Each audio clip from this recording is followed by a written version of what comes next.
Naku po, sino bang Pinoy ang hindi napapaaray sa sarap ng lumpia ni Lola? Laging may magic ang bawat balot. Parang may kasamang dasal at chismis habang binabalot. Minsan, tanungin mo si Lola, "Ano pong sikreto nyo?" Tapos tatawa siya, "Basta wag kang maingay."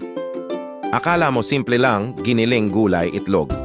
Pero bakit ba ang lumpia ni Lola, kahit malamig na, panalo pa rin? Siguro dahil sa espesyal na timpla ng pagmamahal at pasensya, tapos yung sausawan pa na may suka at sili, ay naku, kahit busog ka na, mapapakain ka ulit.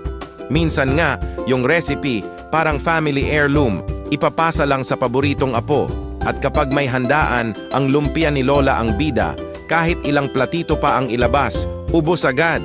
Kaya kung may Lola ka pa, yakapin mo na at manghingi ng lumpia. Please like, share, and follow for more.